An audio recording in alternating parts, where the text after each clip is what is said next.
Hello, ladies and gentlemen. This is Serena again, your today's host, and we are back from our break. I hope you all had your coffees. And now our next presenter is Mustfa ELDEEB. He's a regulatory affairs hub manager at BEL Group. He is a microbiologist with more than 15 years of quality food safety, scientific, and regulatory affairs experience in food industry. He's going to speak on regulatory affairs in brief. So let's welcome Mustafa. Hi, Mustafa. How are you? Hello, how are you? All is fine, thank you. That's great. Thank you so much for joining us. It's really an honor for us to have you as a keynote speaker. And I'll ask the audience that if they will be having any question, they can drop the questions in the chat or in the QA session, and Mustafa will be answering the questions at the end of his presentation. So, Mustafa, you can start your presentation now. Yes, okay.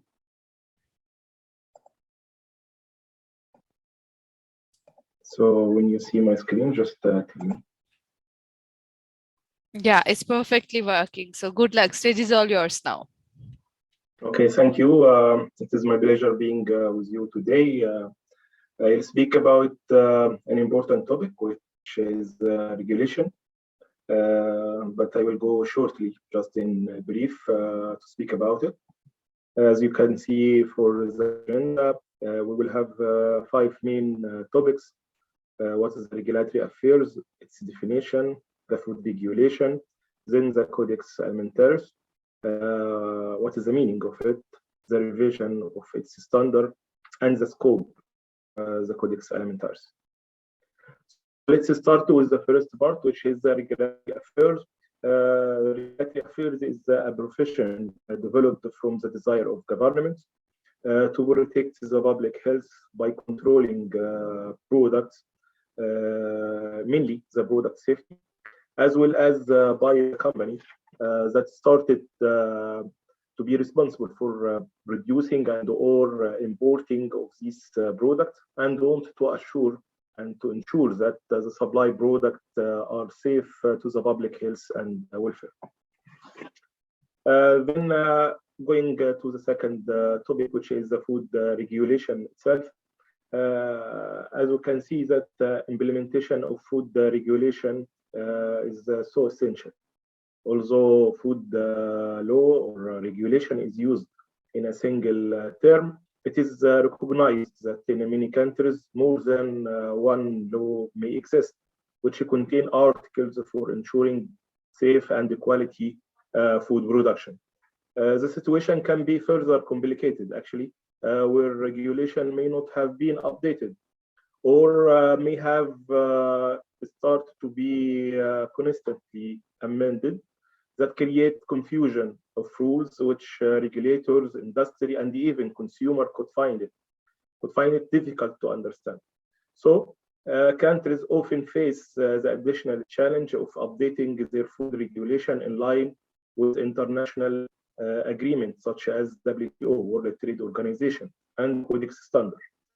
In all countries, food is governed by a complexity of regulation which set out the government requirement to be met by food chain operator to ensure the food is safe and has adequate quality. So we could say that generally, food regulation is used to apply the legislation which regulates the production, trade, and handling of food, and hence covers the regulation of food control. Not only food control, but also food safety and relevant aspects of food trade. So anyone that working in the FMCG and especially in the food category knows that about we have to go for the international standard, which is right now there is the Codex Alimentarius. There are also the European standard and the FDA. So we'll speak about the international one, which is the Codex Alimentarius. What is the meaning of Codex Alimentarius actually? The term Codex Alimentarius is Latin one and means the food code. So it is a collection of a standard, guideline, and the code of practice that has been adopted by the Codex Alimentarius Commission, which is known as the CEC. So what are the Codex standard itself? We could find that Codex standard are the international full text I mean that standard, code of practice, code of hygienic practice, also guideline, other recommendations that establish the protect of health, and also to protect the health of consumer and to ensure fair practice in food trade. So the collection of food standard and the related texts that have been adopted by the CEC or Codex Alimentarius Commission is known as the Codex Alimentarius. Then there is something that have been occurred like 5 years ago.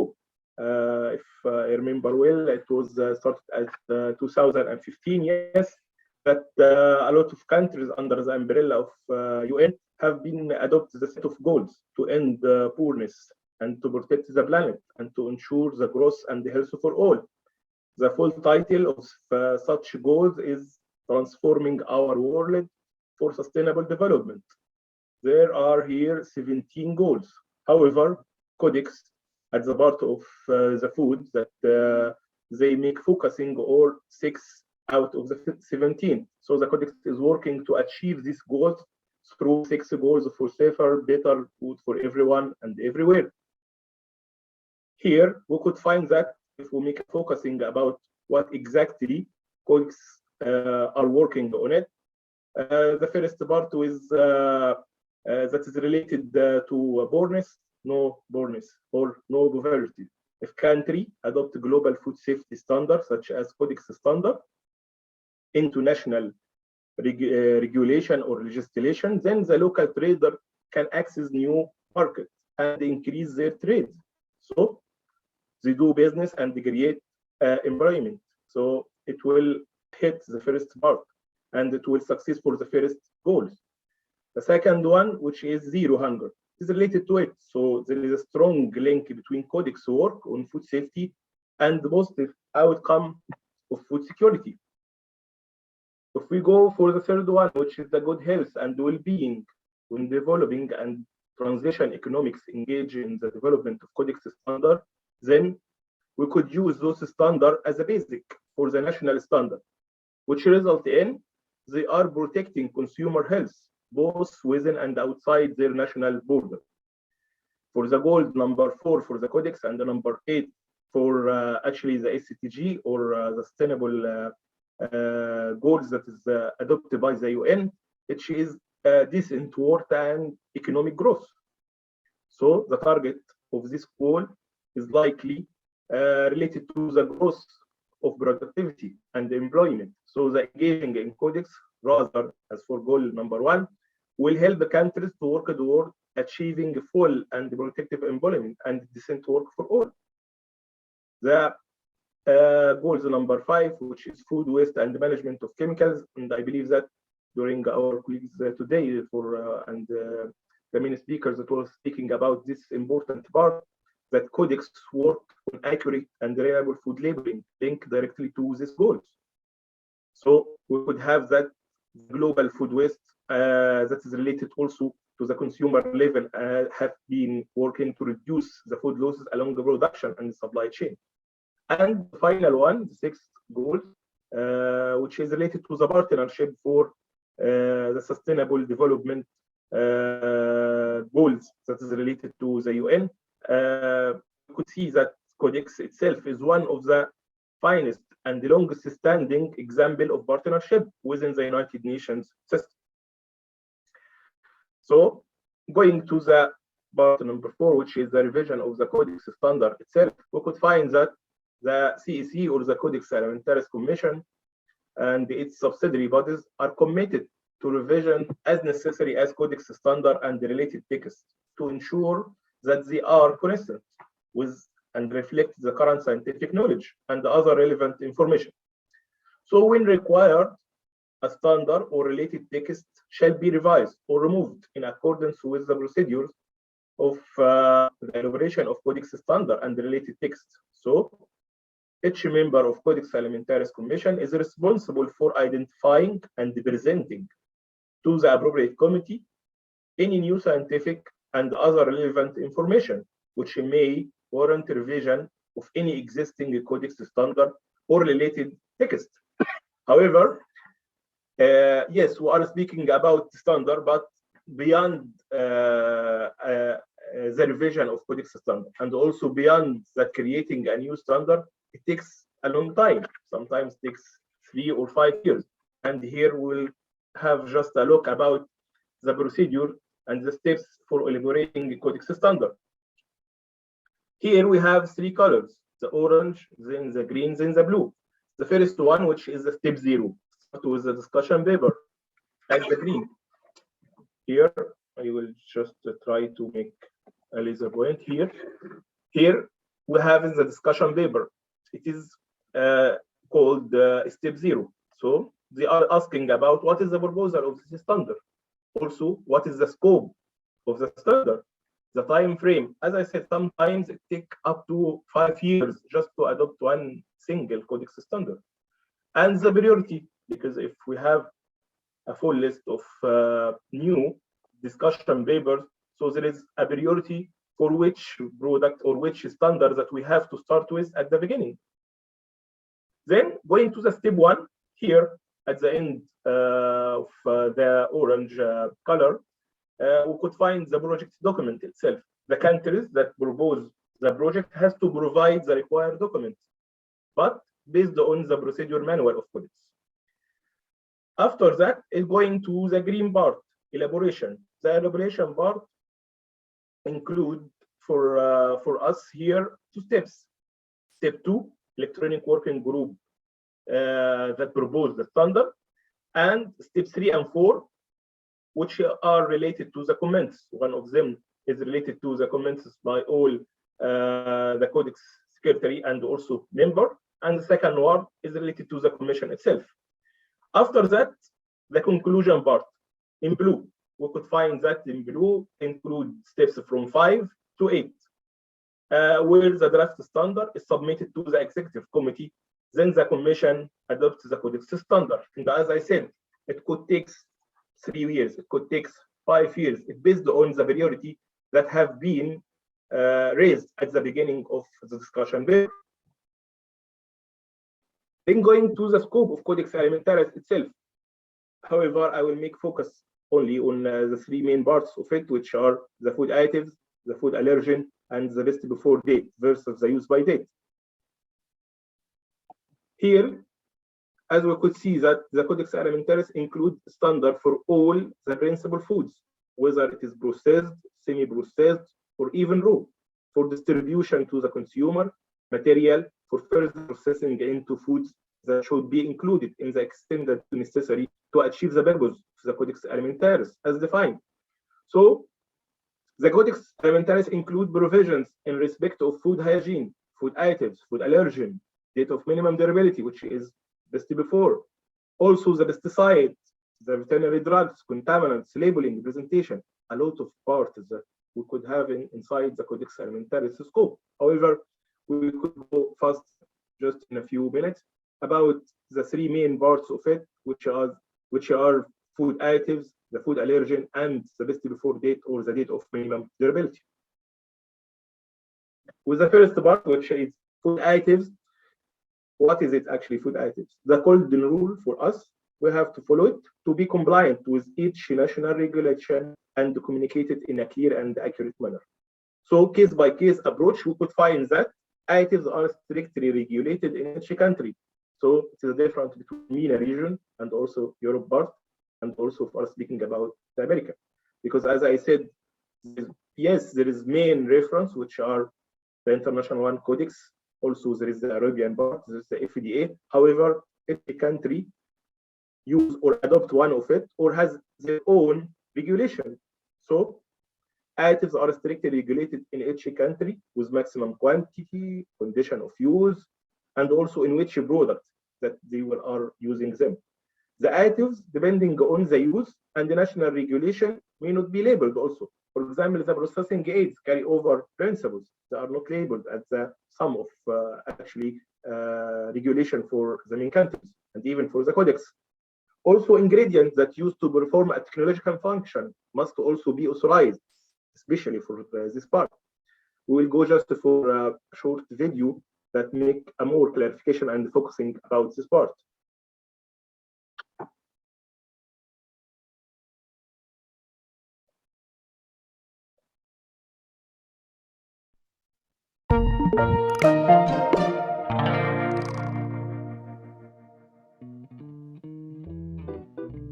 Maintaining a healthy, sustainable diet relies on access to a variety of different foods.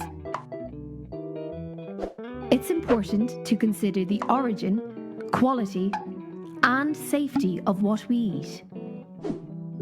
Sometimes we want to have tomato sauce in winter, eat a ready meal after a long day at work, or try a yogurt with a surprising texture.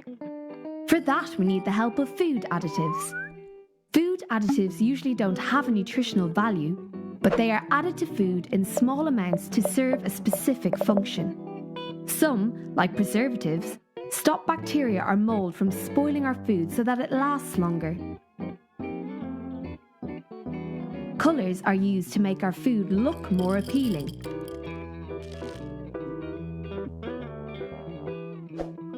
Emulsifiers allow water and oils to remain mixed together in an emulsion, for example, in mayonnaise. Food additives can be invented by scientists or inspired by nature. For example, lemons naturally contain an antioxidant called ascorbic acid, also known as vitamin C. When added to foods such as fruit juice, jam, or canned vegetables, it helps preserve taste and colour and allows the food to stay edible for longer. Since it's used in large quantities by food producers, we must synthesise it. From a lemon or from a lab, it's the same molecule. Every food additive that we find on our plate has been thoroughly tested and approved by EFSA, the European Food Safety Authority. The safety of each additive is regularly reviewed based on the latest science. There are rules on how each additive can be used. They specify the type of products and the quantities that are safe for humans. A small number of additives have been linked to negative health effects in sensitive individuals. For example, colours in hyperactivity or intolerance to sulfites in wine. All approved food additives are assigned an E number. You can find the E number or name of the additive along with its functions on your food packaging. Be curious. Check your food's label. Okay, so I hope that was clear. So going to the second part, which is the management of allergen, second part of the scope of the codex. The goal for us is to ensure safety of all products, to ensure the safety of the consumer, providing an accurate information at label. As I said, there's a difference between each country about the regulations that's related to those scope. However, the list of regulated allergen is different from country to another, so we have taken account each population and also the stability of the people that is occurred in such a place. And just also a short video about this part for more clarification will be in this video. Today's video topic is life with a food allergy. A food allergy is when the body's immune cells react against a normally harmless substance, known as an allergen, mistaking it for a harmful one. About 3 to 4% of Europeans have a true food allergy. Food allergy symptoms include skin redness, flushing or hives, itchy eyes, a dry mouth, wheezing or shortness of breath, abdominal pain, nausea, vomiting, and diarrhea. A serious, potentially life-threatening allergic reaction is known as anaphylaxis, which can result in swelling of the airways and a severe drop in blood pressure. If you think you have a food allergy, it is important to check with your doctor. While any food can cause a reaction, 14 foods are responsible for the majority of allergic reactions in Europe. These foods include peanuts, tree nuts, egg, fish, shellfish, crustaceans and mollusks, cow's milk, soy, and wheat. When you have an allergy, you're not ill. You're only at risk of becoming ill by having an allergic reaction. To prevent reactions, it is important to avoid the food or ingredient you are allergic to. When shopping for food products, information on any potential allergens in the product will be shown on the food label. There are two different types of allergen labels used in Europe. The first is a mandatory label. If common allergens are part of a product's recipe, they must be listed in the ingredients list, either in bold, italic, highlighted, or underlined text. The other type of label is a precautionary label, for example, may contain. This is a voluntary label which can be applied by food manufacturers to warn consumers if an allergen isn't used as an ingredient, but there is a chance it is present due to unavoidable cross-contamination during manufacturing. Let's hear a few words from an expert about precautionary labeling.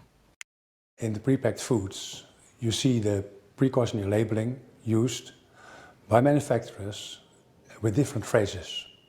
You find may contain, you find made in a facility, where they use made on a shared line with, but essentially it only means may contain. Precautionary labeling is mainly there to warn food allergic consumers that there is a risk in consuming a certain product. Due to the widespread use of precautionary labeling, people are being confused and they're going to take risks. But there is already made some huge steps in trying to solve the precautionary labeling issues at this moment. If you have a food allergy, you might have a restriction, but you're not going to let yourself be restricted because of the food allergy. Because with some precautionary measurements and communication to your environment, you can live life to the fullest. When preparing food, make sure you wash utensils like knives and chopping boards thoroughly in between and after use, and clean surfaces well using cleaning sprays to avoid cross-contamination. When eating out, ensure that staff are aware of your allergy and check whether allergens are visibly present in the dish or cooking preparation. Be mindful of risky situations for cross-contamination where serving utensils are shared, like buffets or ice cream parlors. All in all, if you manage your allergy well by avoiding foods or ingredients that you are allergic to, there's no need to let it hold you back from living a normal life. So, going to the last part in my presentation, which is the BBD. And if we make a comparison between the BBD versus used by date, going to the golden rule, always search on the date on the product. Look for product with the best before date. What's the difference between them? Quickly, I will speak about it. Use by date, it's about food safety. Best before date, it's about food quality. What's the difference? Food safety for the use by date, it means that this date, after which the product may present health risk. So this type of date should be only used for product considering to be highly perishable. After expiring date, the product is not allowed to be sold and should not be eaten. While for the best before date, it's about food quality, yes. This is the date after which the product may have reduced taste, nutritional quality, something like this. However, it doesn't present a health risk. So in a store, expired best before date doesn't mean that it's a trigger for sale ban. So the product still could be sold if the food is safe. For this product, just look, smell, and test. At final and finally, just this small 1 minute short video about the difference between them.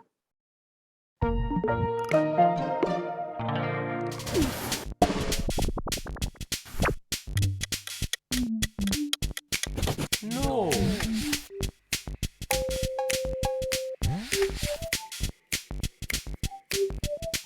Yeah.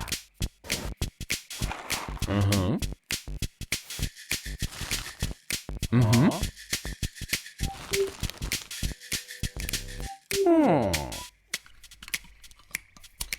So thank you very much for your time. Thank you very much for this opportunity. I finished my presentation. So let's see if there's something, if you have any question, I'm with you. Hi, Mustfa. Thank you so much. Hello. For your wonderful presentation, and then it was really very interesting session, and the videos were very interesting. And I'll ask the audience that if they're having any question, they can ask you in the chat or in the QA session. Okay. Thank you so much for your time, and have a great day. Stay safe. Thank you. Thank you very much.